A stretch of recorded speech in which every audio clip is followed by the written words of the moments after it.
देखिए अभी हमारे छत्तीसगढ़ में सभी जिलाध्यक्षों की ट्रेनिंग हुई थी और आज संगठन महासचिव श्री वेणुगोपाल जी, हमारे नेता प्रतिपक्ष अध्यक्ष जी और तमाम सेक्रेटरीज, हमने मिलकर आने वाले कुछ समय में पार्टी के जो एजेंडाज हैं उसको हमें लागू करना है। और जो छत्तीसगढ़ी सरकार है उसने जो एंटी पीपल पॉलिसी अडॉप्ट की है उनको पूरी तरह एक्सपोज करने का हम लोगों ने मन बनाया है। और ये धरातल तक, हमारे बूथ और मंडल लेवल तक सभी कार्यकर्ताओं को ये इंस्ट्रक्शंस गए हैं कि इस पार्टी की सरकार जो भाजपा की बनी है ना सिर्फ वादा खिलाफी कर रहे हैं और लगातार हमारी जो संसाधन है, जल जंगल जमीन, वो निजी हाथों में देने का काम कर रहे हैं।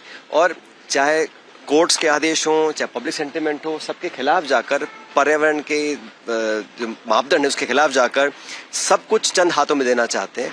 माइनिंग माफिया, पेड़ काटने का जो उन्होंने घोरक धंधा खोल रखा है उसको रोकने के लिए जनता के साथ हम लोग खड़े रहेंगे। ये बात पर हम लोगों ने निर्णय लिया है और पूरी पार्टी एकजुटता से भाजपा सरकार की जो उनके कुकर्म है उसको एक्सपोज करने का काम करने वाली है। आज संसद में भी एलओपी को बोलने नहीं दिया गया, वो खुद प्रेस कॉन्फ्रेंस करके अपना बात अभी रख रहे हैं। बड़ा दुर्भाग्यपूर्ण है कि संसद में जिस इतने महत्वपूर्ण विषय पर चर्चा होनी थी और चल रही थी और राहुल गांधी जी ने जो बात रखी वो जनता की भावना थी। उन्होंने ऐसा कुछ नहीं कहा, लेकिन सरकार को सिर्फ एक कारण चाहिए कि कैसे राहुल जी की आवाज को दबाया जाए। संसद के पटन पर नेता प्रतिपक्ष पूरे देश के नौजवान और देश के लोगों की बात बोलना चाह रहे हैं।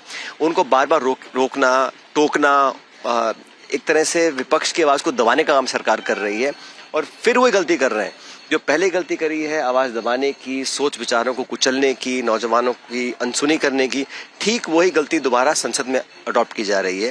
बेहतर ये होता, इतना उनको कलेजा होना चाहिए कि हकीकत को सुने, जो राहुल गांधी जी बात कर रहे थे उसको सुनते, उसका जवाब देते, लेकिन उनको बोलने ना देना, हाउस एडजर्न करवा देना। और सरकार खुद खड़े होकर बोल रही है कि हम हाउस नहीं चलने देंगे। पहली बार देखा है हाउस ना चलने देना मतलब वो चर्चा से भाग रहे हैं, सच्चाई सुनने से मना करते हैं। और अगर जो पुलिस है, केंद्र पुलिस है या दिल्ली पुलिस है, वो किसके अधीन आती है? गृह मंत्रालय के अधीन आती है। अगर राहुल जी बोल रहे हैं कि हमें जवाबदेही चाहिए, जिम्मेदारी तय करनी पड़ेगी, छात्रों पर लाठी चल रही है, गोलियां चल रही हैं और सवाल भी ना उठाए जाए, ये सरकार सुनने की क्षमता नहीं रखती है और सच्चाई से मुंह मोड़ रही है। मुझे लगता है कि ये संदेश पूरे देश में गया है कि राहुल जी की आवाज दबाकर ये सच्चाई से भागना चाहते हैं। और जो कुछ हुआ नौजवानों के साथ, उन पे केस करे जा रहे हैं, उन पे लाठी गोली चलाई जा रही है और ये बर्बरता का जो पूरा घटनाक्रम हुआ ये सरकार के संज्ञान में था। नहीं तो मैं नहीं समझता हूँ कोई भी वर्दी वाला व्यक्ति बिना आदेश के ऐसा काम कर सकता है। एंटी पेपर लीक जो बिल था वो आज पास हो गया लोकसभा में, क्या कहते हैं? मैं तो हमेशा से कहता आया हूँ, कानून कितना भी सख्त हो, लेकिन कानून को लागू करने वाले लोगों की जब तक इच्छा शक्ति नहीं होगी तब तक ये अपर्याप्त रहेगा। मैं उम्मीद करता हूँ कि आने वाले समय में सरकार को सबक लेगी। और अभी तक जो हमने देखा है, पिछले 10-12 साल इस केंद्र सरकार को हो गए, लगातार आश्वासन मिले हैं, कमेटियां बनी हैं, जांच के आदेश हुए हैं, लेकिन धरातल पर कुछ उतरा नहीं है। जिन लोगों ने पेपर लीक करवाया था, अब तक ऐसे कौन है जो बड़े मगरमच्छ पकड़ने का वादा करते थे?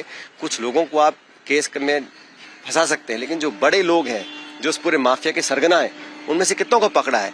जो नीट पेपर लीक 24 में हुआ था, सीबीआई की जांच हुई थी, सबको छोड़ दिया गया। कितने लोगों को अरेस्ट किया? कौन जेल में है?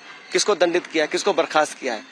बहरहाल मुझे लगता है कि देश में आज माहौल ये है कि लोगों का विश्वास कम हो रहा है, लेकिन हम लोग नौजवानों की बात उठाते आए, उठाते रहेंगे। आखिरी बात है, जेपी नड्डा कह रहे हैं कि प्रोटेस्ट के दौरान डिटेन किया जाना नॉर्मल है, इमरजेंसी के दौर में भी हमने ये देखा है।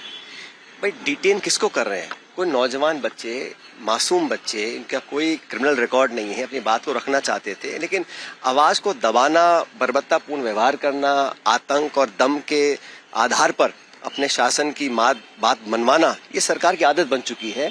और पूरे देश में, ऐसा नहीं सिर्फ जंतर मंतर की बात कर रहे हैं, ऐसा कोई राज्य नहीं है जहां पर पुलिस ने बर्बरतापूर्ण व्यवहार ना किया हो। फिर वही बात, बच्चों के, नौजवानों के अरमानों को कुचल दें और वो अपना दुख जाहिर करने जाएं और आप लाठियां चलाएं, ये सरकार की परिपाटी बन चुकी है।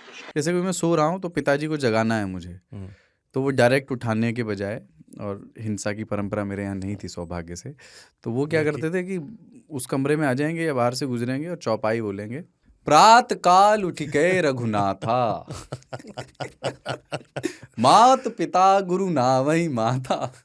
कभी कभी मैं गुस्से में उठ करके, अरे पापा, चरण स्पर्श किया और सो गया। मैंने कहा अब मत उठाना।